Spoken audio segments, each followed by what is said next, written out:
நண்பர்களே, இன்று வரலாற்றின் தந்தையர்கள் என்பது பற்றி அறிவோமா? பொ.க.மு. 5ஆம் நூற்றாண்டில் வாழ்ந்த கிரேக்க வரலாற்றாசிரியரும் புவியியலாளருமான ஹெரோடோட்டஸ் வரலாற்றின் தந்தை என்று பரவலாக அங்கீகரிக்கப்படுகிறார். கடந்த கால நிகழ்வுகளை பகுத்தறிவு அடிப்படையில் ஆய்வு செய்து எழுதிய பெருமை அவருக்கு உண்டு. கிரேக்க பாரசீக போர்கள் பற்றிய அவரது விரிவான புத்தகத்தில் பல்வேறு வரலாற்று விவரிப்புகளில் காணப்படுகிறது. இப்புத்தகத்தை அவர் கதை சொல்லி விவரிக்கும் உரைநடையில் எழுதினார்.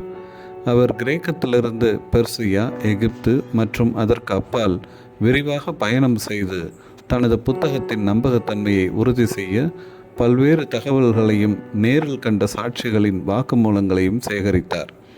இவரது நூல்கள் அக்காலத்தில் நிகழ்ந்த போர்கள், பேரரசுகள் மற்றும் கலாச்சார வேறுபாடுகள் உட்பட பரந்த அளவிலான மனித விவகாரங்களை ஆராய்ந்தன.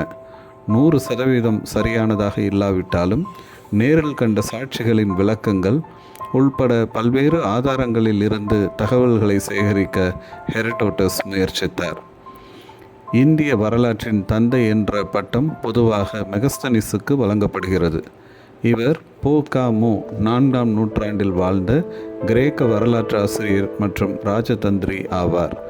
இந்திய மன்னர் சந்திரகுப்த மௌரியரின் அரசவையில் தூதராக பணியாற்றினார்.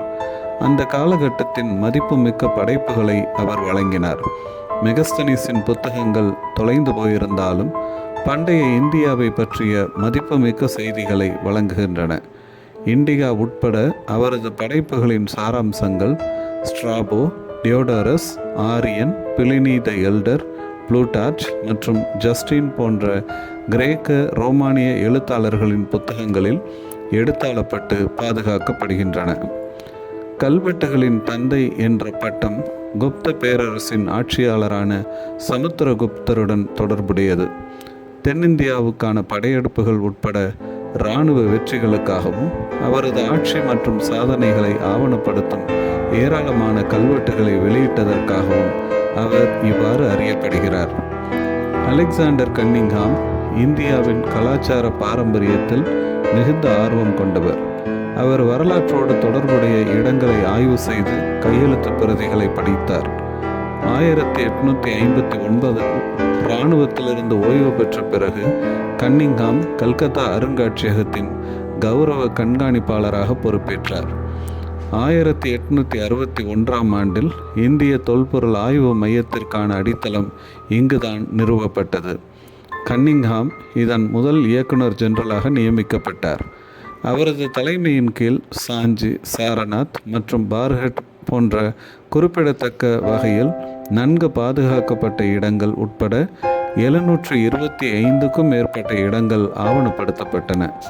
கன்னிங்ஹாம் மௌரியர் மற்றும் குப்தர் காலத்தைச் சேர்ந்த கலைப்பொருட்கள் மற்றும் கல்வெட்டுகளின் மகத்தான பொக்கிஷங்களை கண்டுபிடித்தார்.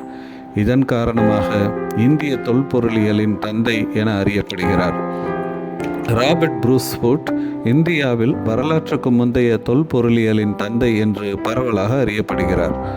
அவர் ஒரு பிரிட்டிஷ் புவியியலாளர் ஆவார். அவர் இந்திய புவியியல் ஆய்வு மையத்தில் பணியாற்றினார் மற்றும் இந்தியாவின் கற்காலத்தை புரிந்து கொள்வதில் குறிப்பிடத்தக்க பங்களிப்புகளை செய்தார். விஷ்ணு வஹாங்கர் இந்திய பாறை கலை ஆய்வுகளின் தந்தை என போற்றப்படுகிறார்.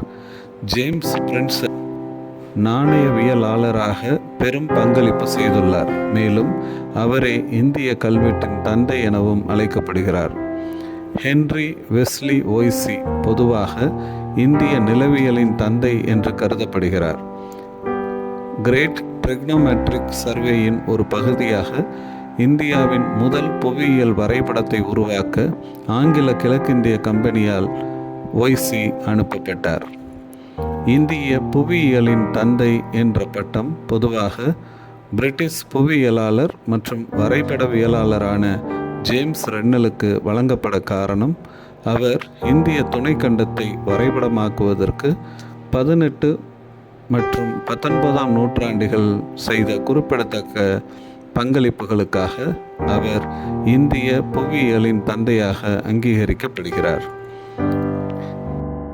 நவீன இந்திய கலையின் தந்தையாக ராஜா ரவிவர்மா அறியப்படுகிறார். ராஜா ரவிவர்மா 19ஆம் நூற்றாண்டின் இந்தியாவின் மிகவும் செல்வாக்குமிக்க ஓவியர்களில் இந்தியாவின் தேசிய ஆவண காப்பகங்களின் தந்தை என George William David Starck Forrest ஆவார். 1891ஆம் ஆண்டு இம்பீரியல் ரெக்கார்ட் துறையில் பணியாற்றிய இவர் இந்தியாவில் பிரிட்டிஷ் அரசாங்கத்தின் அனைத்து துறைகளின் பதிவுகளையும் ஆய்வு செய்து ஒழுங்கமைக்கும் பொறுப்பு அவருக்கு இருந்தது. இந்திய வரலாறு மற்றும் தொடர்புடைய பாடங்களில் தங்கள் துறையில் குறிப்பிடத்தக்க பங்களிப்புகளை செய்த நபர்களுக்கு தந்தை பட்டங்கள் வழங்கப்படுகின்றன. இந்திய அரசியலமைப்பிற்கு அளித்த பங்களிப்புகளுக்காக டாக்டர் B.R. அம்பேத்கர் இந்திய குடியரசின் தந்தை என்றும் நவீன இந்தியாவின் தந்தை என்றும் அழைக்கப்படுகிறார். இந்தியாவில் சினிமாவை அறிமுகப்படுத்தியதற்காக தாதா சாஹேப் பால்கே இந்திய சினிமாவின் தந்தை என்று அழைக்கப்படுகிறார். இந்தியாவின் விண்வெளி திட்டத்தை நிறுவுவதில் ஆற்றிய பணிக்காக விக்ரம் சாராபாய் விண்வெளி திட்டத்தின் தந்தை என்று கருதப்படுகிறார். விவசாய உற்பத்தியை அதிகரிப்பதில் ஆற்றிய பங்கிற்காக பசுமை புரட்சியின் தந்தை என்று டாக்டர் M.S. சுவாமிநாதன் அன்புடன் நினைவு கூறப்படுகிறார். இந்திய அணு அறிவியலுக்கு அளித்த பங்களிப்புகளுக்காக ஹோமி ஜஹாங்கீர் பாபா அணுசக்தி திட்டத்தின் தந்தை என்று போற்றப்படுகிறார். ஏவுகணை திட்டத்தின் தந்தை என்று டாக்டர் APJ அப்துல் கலாம் பெரிதும் நினைவு கூறப்படுகிறார்.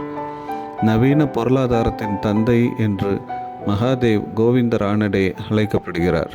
இப்படி அனைத்து துறைகளின் தந்தையர்கள் என்று நாம் படிக்கும் போதெல்லாம் ஏன் இந்தந்த துறைகளின் தாய் என்று அழைக்க முடிவதில்லை என்று கேட்டால் அதுதான் நாம் பெண்ணியத்தின் மீது காட்டும் அக்கறையின் தொடக்கம் என்று சொன்னால் மிகையாகாது. நன்றி. தொடர்ந்து இணைந்திருப்போம். லைக் பண்ணுங்கள், ஷேர் பண்ணுங்கள். புதிய காணொளிகளை பெற சப்ஸ்கிரைப் பண்ணுங்கள்.